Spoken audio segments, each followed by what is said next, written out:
Men and women are created differently. I know that's obvious, but somewhere in medicine, we seem to have forgotten that fact, but it is so true.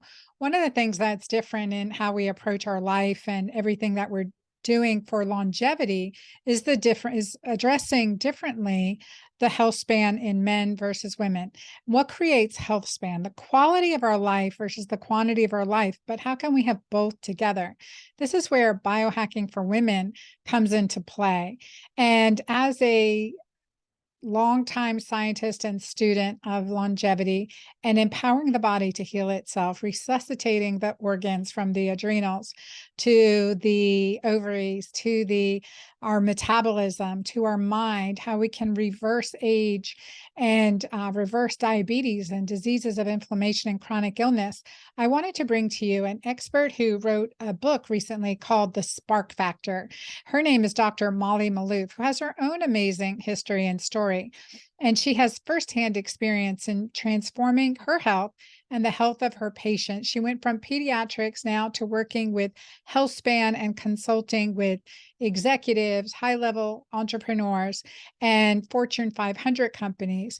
She has for 3 years taught a course on health span at Stanford University.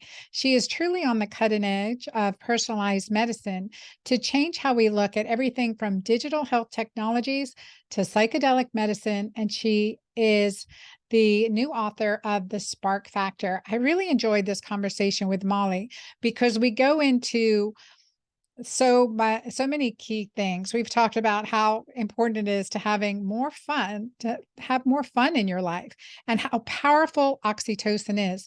Also, the differences between good stress and bad stress. I mean, it's still stress, and what do we need to do about it?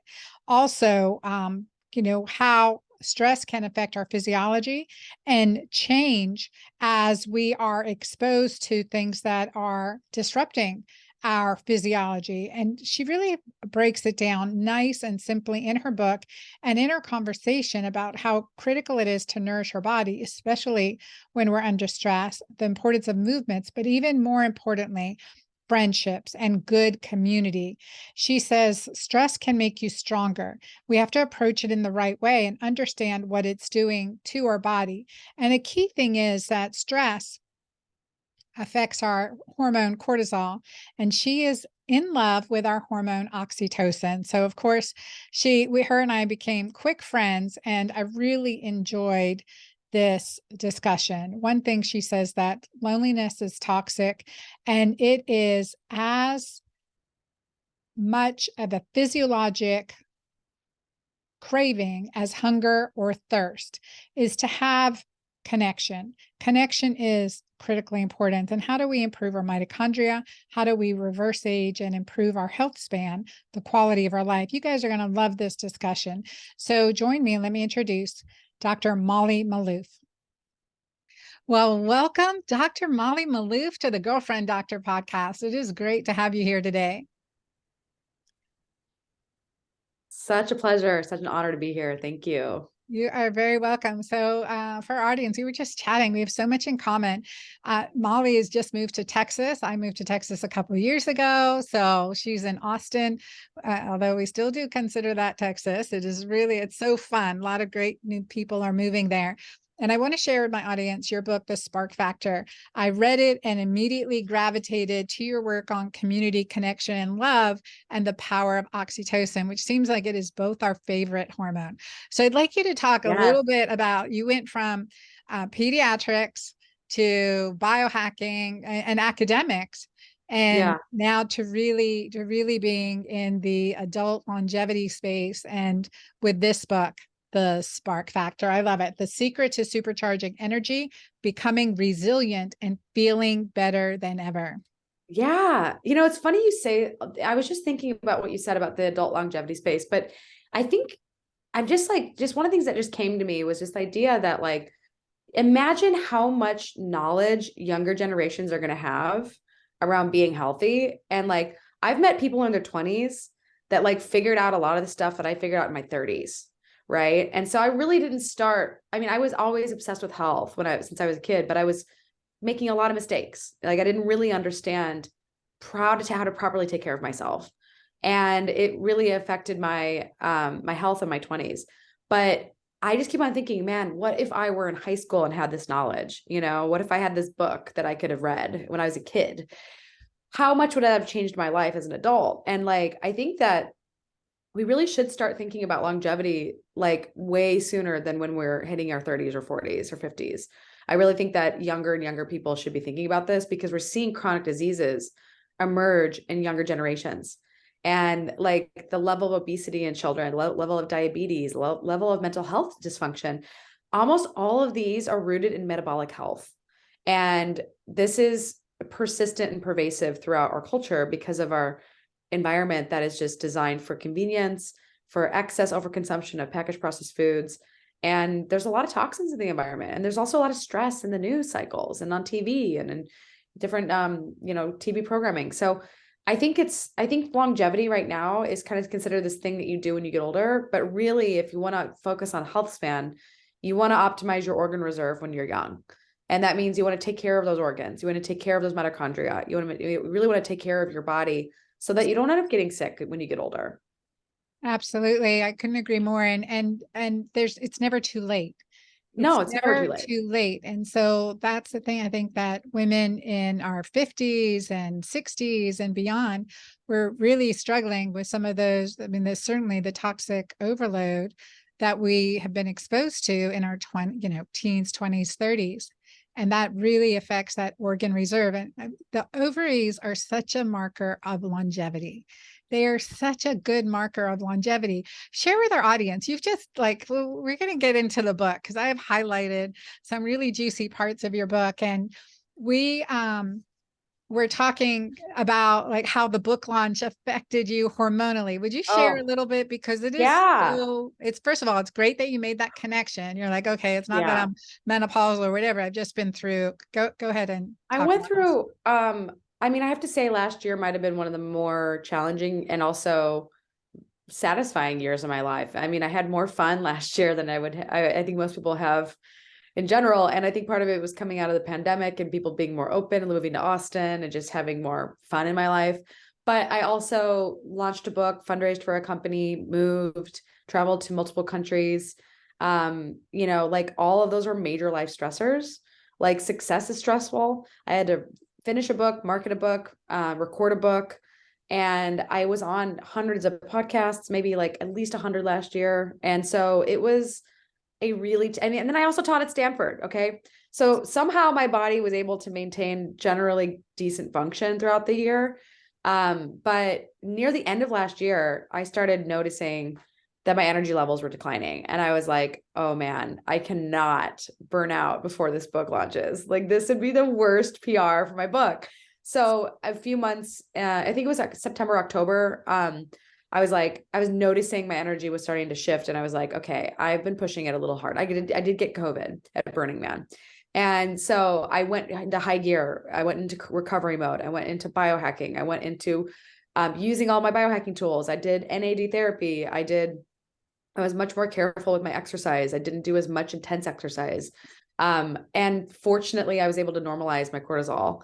But then the book launch started in January, and January was crazy. I mean, I'm talking 5 podcasts a day, certain days of the week. I traveled to LA, New York, Dubai in the course of 3 weeks.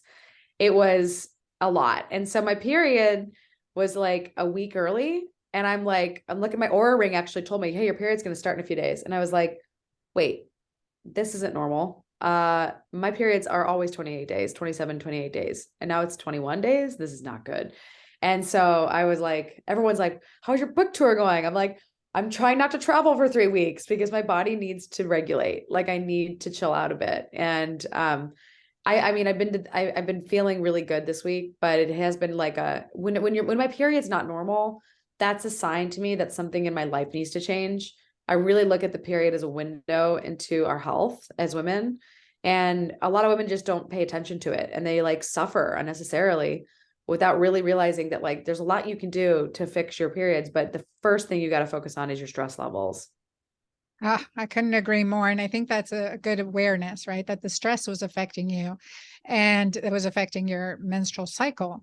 And that's an important, again, like what's going on here. It's right, I think from the hormonal pathway, we have Yeah. progesterone and pregnenolone, and we will make cortisol in sacrifice of our reproductive hormone. Yes.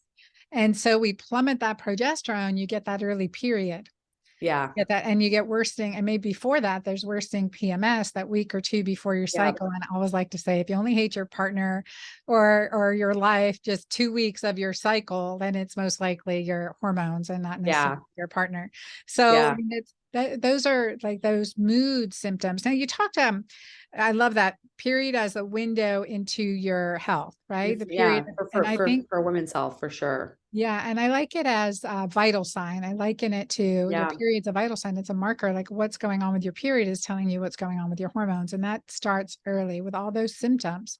Now, a lot of the symptoms that come up with the in this when we're out of balance are the neurologic symptoms, the brain fog, the mood swings, the depression, the anxiety, the irritability, Yeah. and those symptoms as a result of that. So you said, okay, you're not going to travel for 3 weeks. You're going to do some of your, follow your Into the health span gym, doing my advice. regular I mean, I filled my fridge with lots of colorful fruits and vegetables, lean meats, healthy oils. I got some really beautiful olive oil in from Italy that a friend sent me.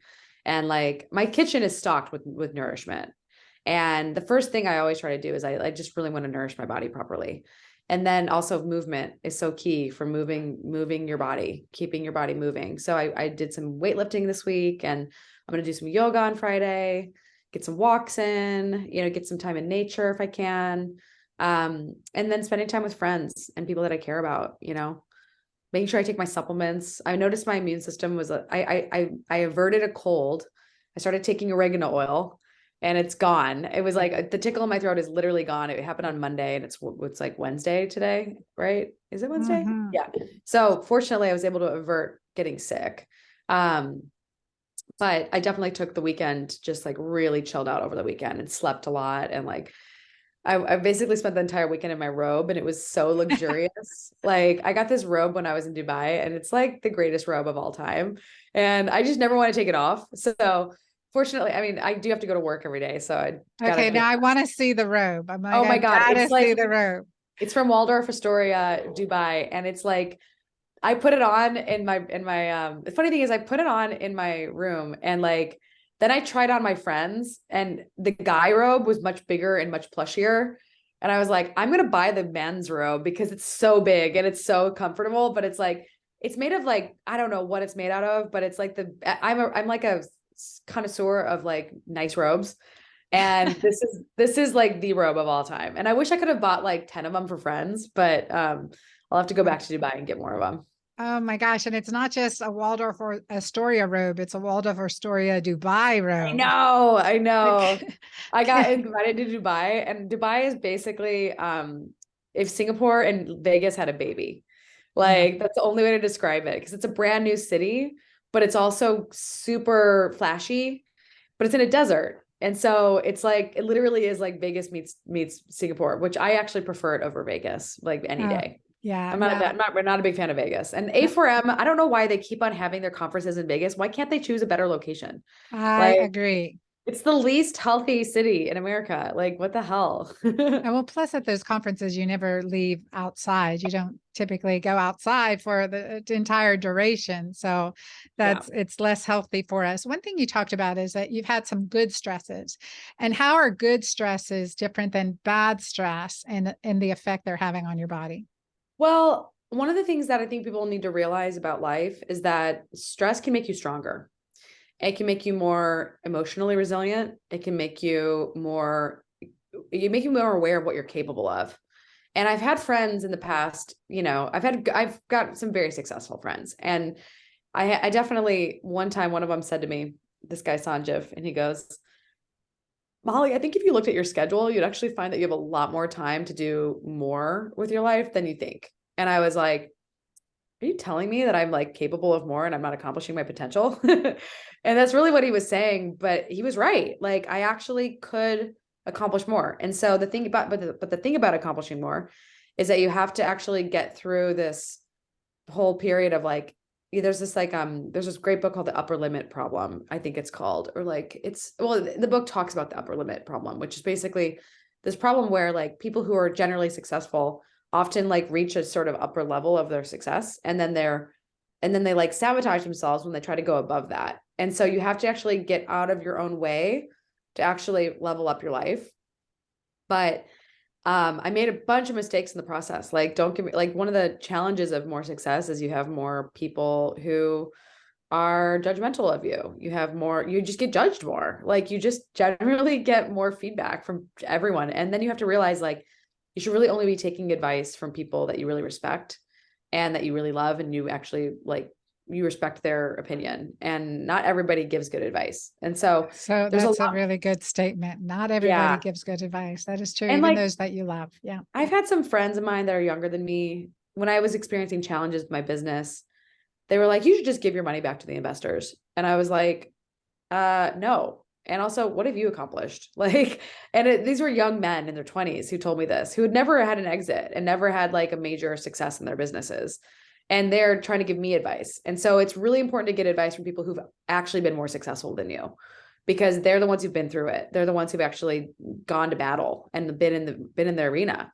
And the truth is that there's this great speech on the man in the arena, but you know, real, like, women more and more are looking to achieve leadership positions in this world and want to accomplish more. And it is something that does threaten and intimidate some men. But the thing about success and is that like, there's this, you cannot focus on the moment of like getting your book published or getting your final, you know, check in the bank for your funding round. You have to really throw that stuff out the door, because there's nothing, seeing the top of the mountain momentarily is like what you typically see is there's more mountains to cross. So you really have to focus on the journey. And that's so cliche. But when I was launching this book a few weeks ago, I was like, oh my God, I can't wait for this book launch to be over. This is so hard. And then I was like, wait, this book launch is for the next year. So I need to get with it. I'm either going to have to enjoy this process, or I'm going to have to sit and feel sorry for myself, and because I'm stressed out. But why am I feeling sorry for myself? And this is a massive opportunity to help people. So a lot of what I do with my clients and with myself is you have to kind of be your own performance coach, and you have to look at the situation from a big picture and say, okay, yeah, this is stressful what I'm doing, but how can I enjoy this? And so when I was fundraising last year, I was like, you know what? Fundraising is supposed to be really fucking painful. And sorry for cussing, but it is not easy. But I learned that if I just changed my mindset and used cognitive reframing, it's called cognitive reappraisal. And you can literally change your mind about something that you don't like. So what I'm constantly trying to do is, like, when I'm experiencing challenges, I'm trying to change my mindset so that I actually enjoy the process. And this is the thing about success, is that it can be stressful on the body, and it can wear you down, and you can worry more, or you can take it as fuel to actually transform your life and to actually like really change the trajectory of your life. And so I'm really a big believer that like all stress is actually useful if you can learn from it, and if you can assimilate it, and you can digest it, and you can process it, and ideally not let it become chronic. Last year was really, really busy. And I learned that, okay, this is the limit of what my body is really capable of doing without breaking down. So I'm like taking a step back and saying, okay, I'm going to cut back to 90% of what I was doing. And I got some advice from an advisor, and he's like, look, you're doing a lot of great stuff.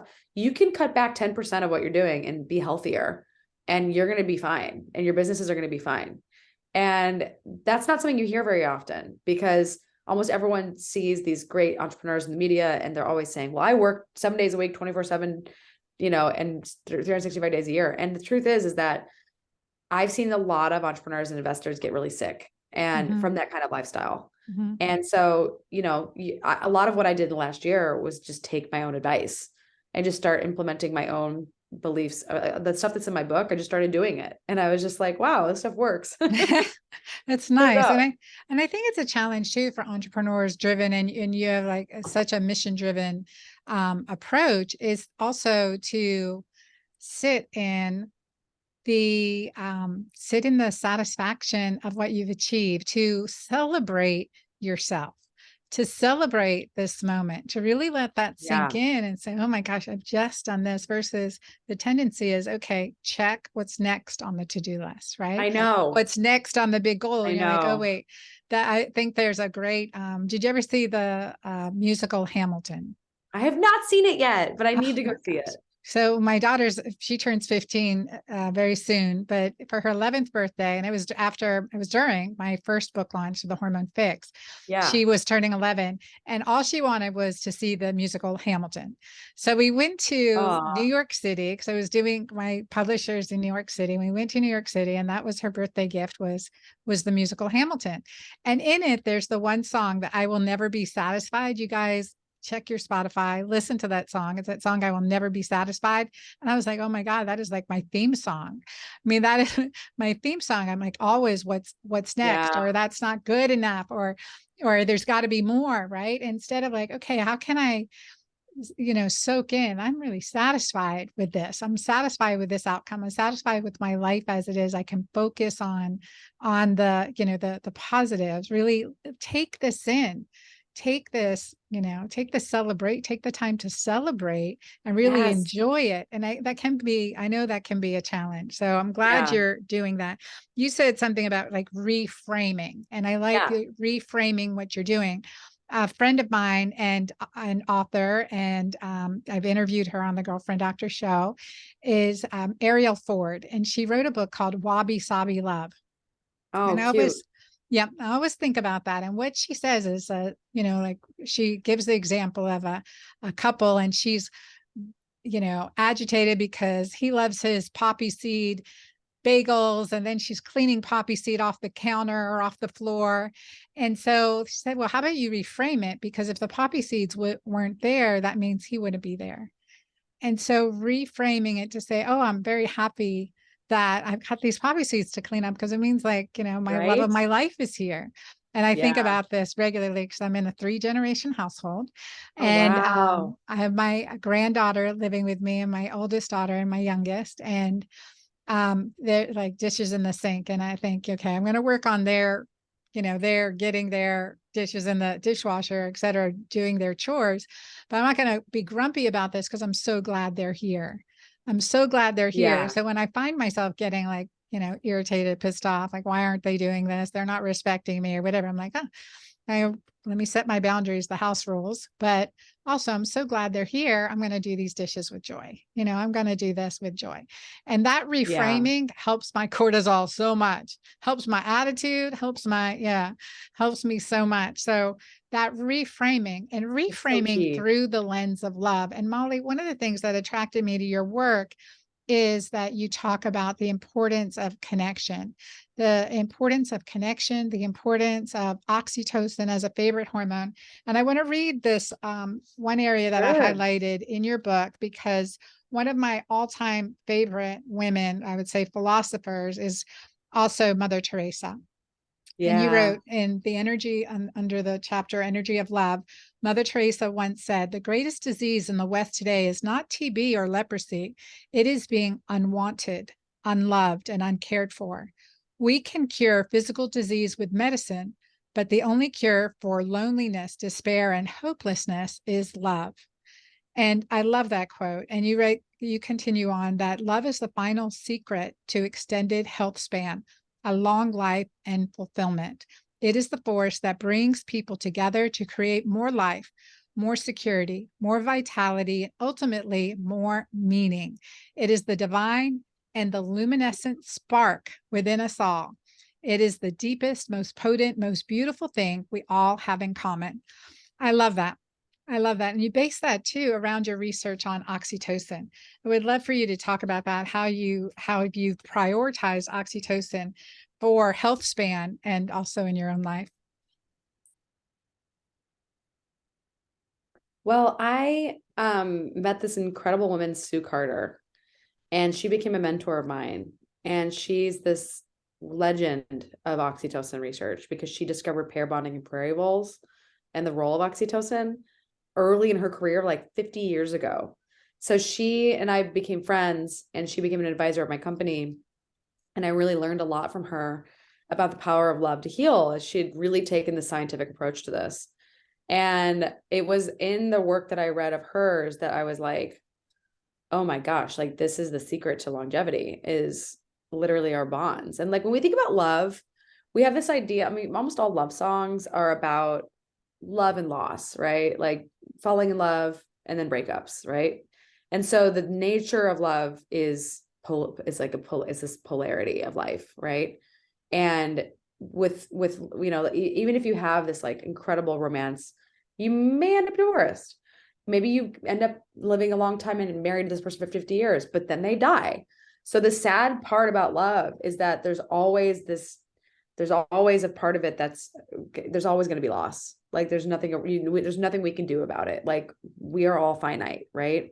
So one of the things that I tried to like explain to people though is like, even if you know that everyone you love is going to pass someday, like your job is to maintain those healthy relationships the best you can while you are alive, and to also nurture those relationships and to work on those relationships, because they're not going to like stay stable on their own. You have to actually invest in them. And I think a lot of people give up on relationships really prematurely because they're just not willing to do the work, and maybe they never been trained to do the work. But there's a lot we can learn from love. And yet it's so misunderstood.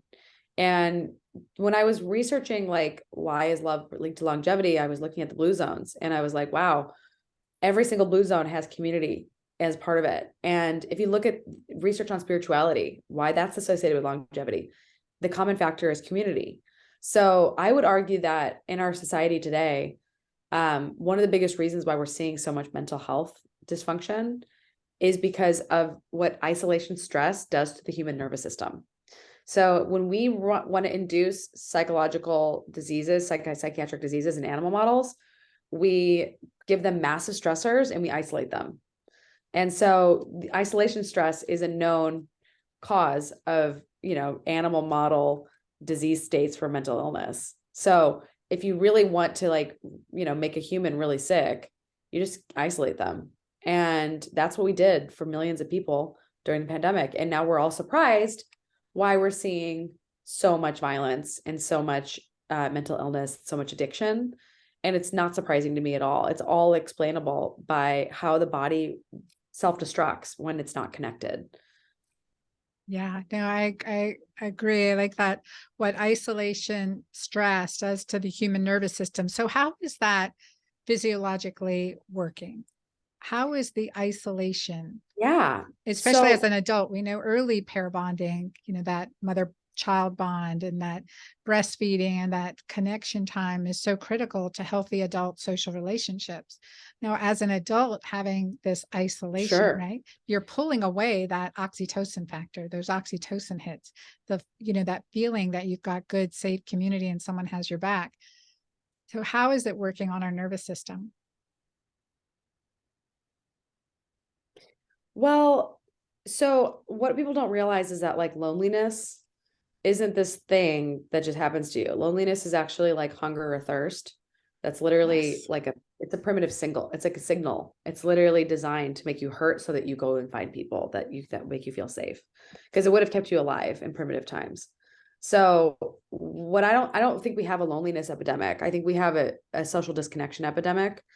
And so what happens is that when a person is lonely or isolated, so basically, like the one thing people should understand is that like loneliness is basically perceived social isolation. So there's like objective social isolation, which is like I'm just not around people.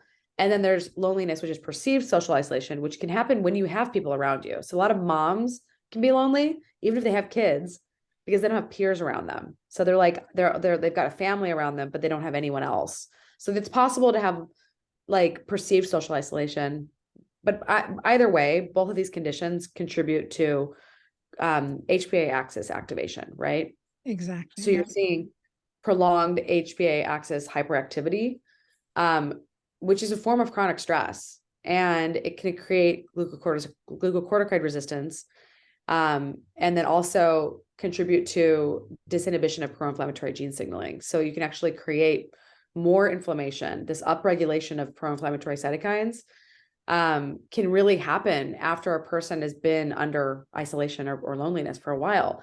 And we know that probably the mediator of all this is the mitochondria. So mitochondria play this really important role of regulating the stress response. And so I believe that inflammation and mitochondrial dysfunction are kind of hand in hand.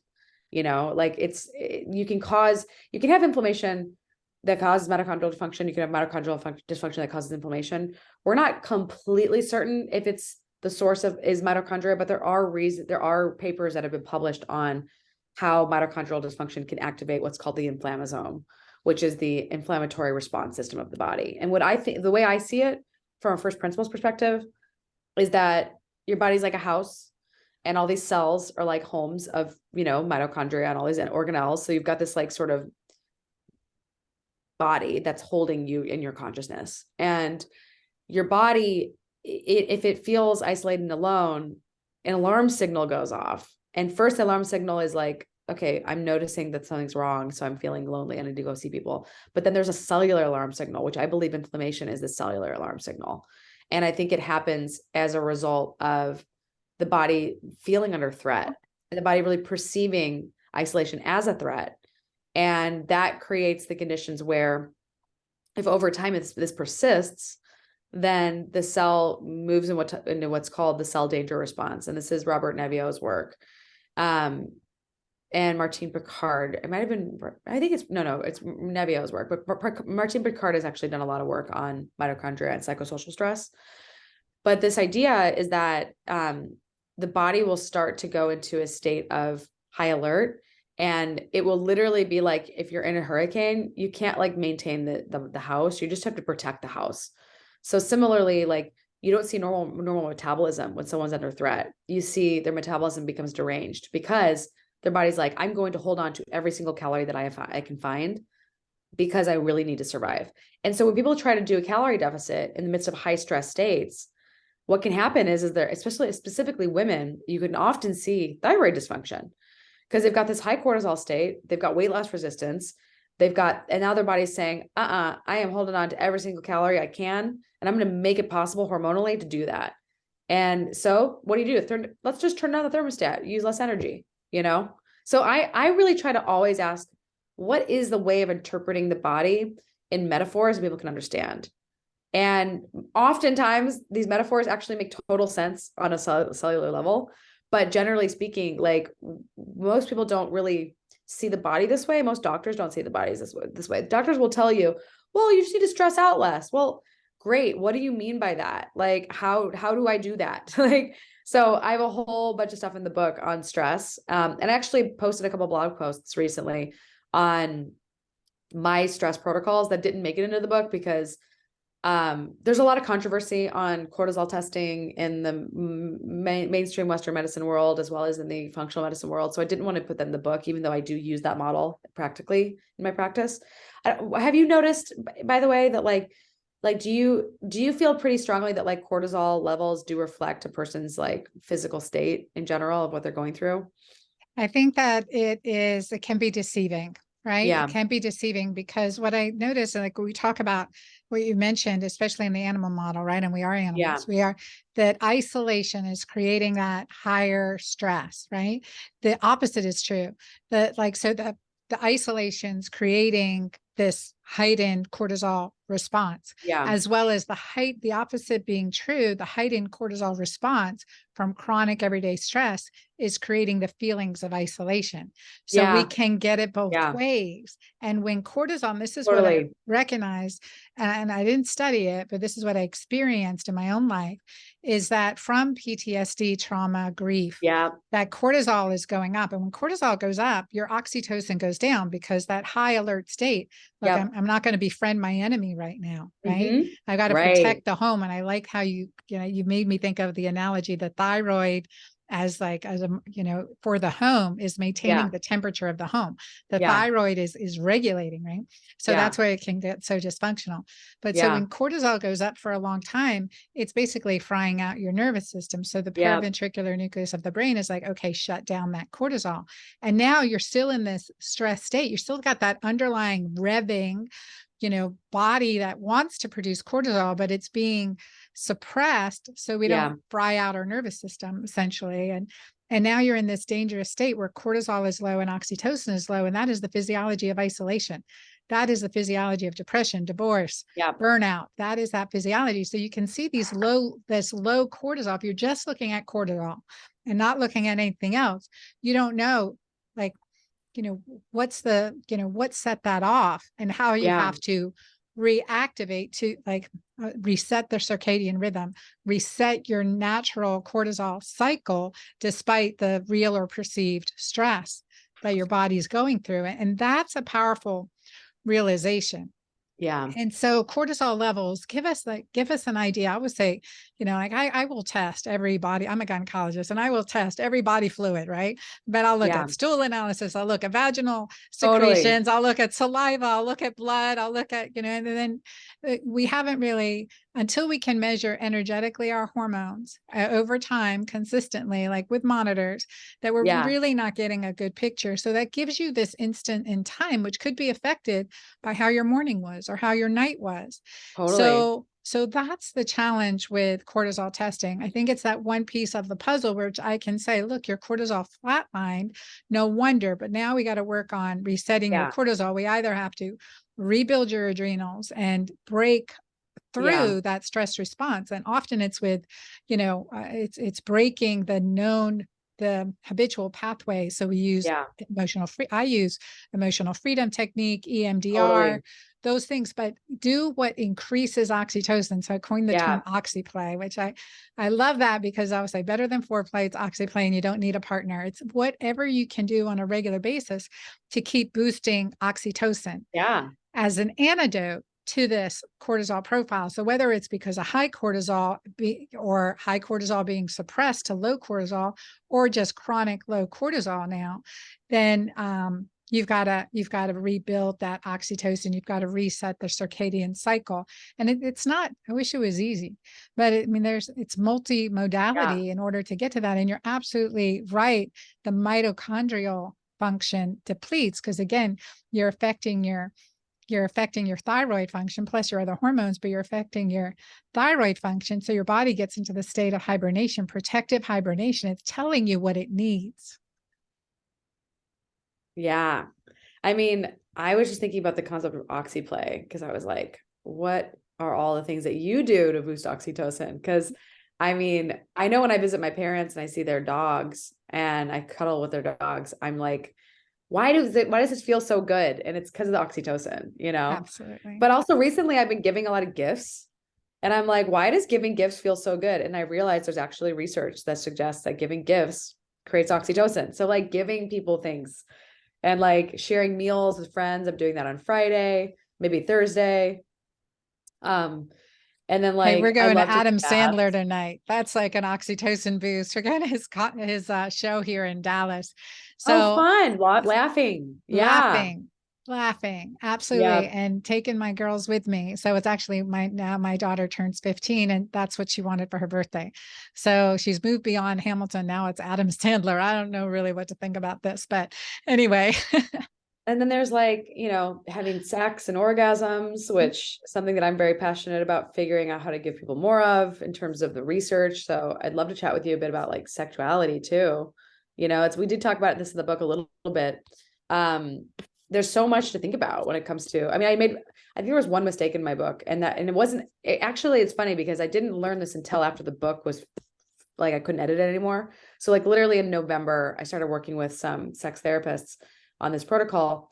And the ones that I was working with, they basically were like, I met this like PT, pelvic PT expert, and she's like, you actually don't want to recommend Kegels to all women because some women have overly tight pelvic muscles. Healthy women should be fine with Kegels, but somebody who's got overly tight muscles, they can actually weaken, they can actually become hypertonic and then weaken. And I was like, oh my God, I wish I would have fixed this in the book.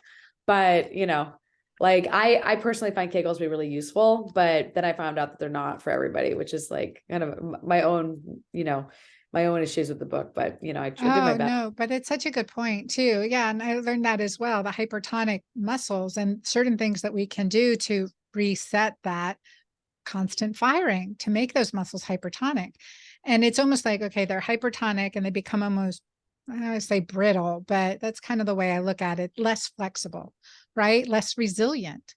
And so to same thing, reset that gamma nerve root reflex so that they can relax. So first you got to train their body to relax, but you got to keep those pelvic floor muscles strong. So it's not just like about the Kegels, it's, it's the health of the vulva, the anal, the sphincter, the entire Yeah, perineum that we want to keep healthy. So there's a way to do that, to reset that, and then learn to totally. relax those muscles, and understanding why are they hypertonic to begin with. I mean, I think that's huge awareness. One of the things that I learned, and you travel a lot too, and I like that about you, is you learn so much by traveling. My mom used to say, Anna, Totally. travel is your best education. You learn about cultures and you eliminate I bias. know. I really know. It's so good. It's so good. Yeah. And what, It, it's so crazy how much the whole country of America is so different, you know? Like I've yeah, lived in even within Illinois, I've lived America. in Yep. California, I've lived in Florida, Texas. I mean, just different parts of the country are different people, you know?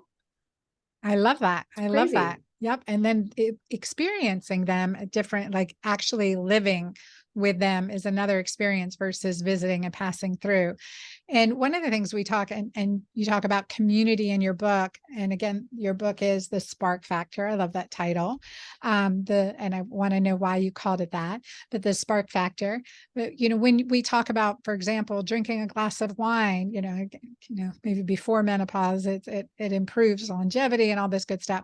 But I would say, is it really that glass of wine? If you're drinking that glass of wine in isolation at night just to relieve stress, is that, or is that or if that's a habit, is that improving your longevity? Or is it when you're sitting with a table of friends and you're toasting cheers and you're laughing and you're sharing stories and you're increasing Yeah, oxytocin, that is actually that key factor for longevity? I'm sure resveratrol plays a role there, certainly biochemically, but the real longevity factor is oxytocin.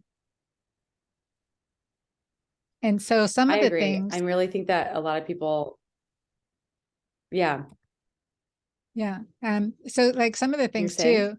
too that increase oxytocin is certainly that playing with pets. I love that. Giving, absolutely. Philanthropy. And that's biblical. I said, give and you will receive. Like that, what you get back from giving is that burst of oxytocin, is that, I'm just grateful to be able to do this. And you see other people light up. My oldest daughter lives in Maui now. She's an artist, and we have part of our mission work is we've helped found. I'm on the founding board for the House of Hope for girls that have been trafficked, sex trafficked specifically, from ages Mm, 12 to 18. And so Brittany went and did art class with them. And she goes, "Oh my God, I haven't felt this good in so long." I'm like, "That's oxytocin, baby." She goes, "That is really like," because she was doing her art, which she loved, but doing it for other people and sharing her passion with other people and yeah. seeing them light up as they did. She was having them do mandalas and just seeing them light up about it. She came home, she's like, "I haven't felt this happy in forever." And that was during the pandemic. So it was such a good self-medication for her to do that too. Wow. Yeah. Yeah. So a lot That's of so times, beautiful. a lot of times Service is everything.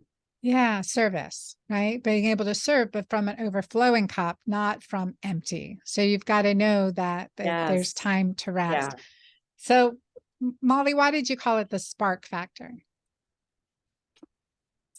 I call it the spark factor because I really believe that this energy that's flowing through each of our cells that's animating us is the spark of life.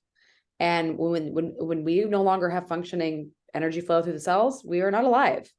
So like to me, it's just whether it's chi, whether it's prana, whether you have whatever you want to call it, there's this animating force of existence, and it's this electrical flow through our cells. And so I think consciousness is probably a result of this sort of, like, it's probably not just in our minds. Like I think consciousness is just in our, it's like it's embodied in all of our cells through this flow of energy.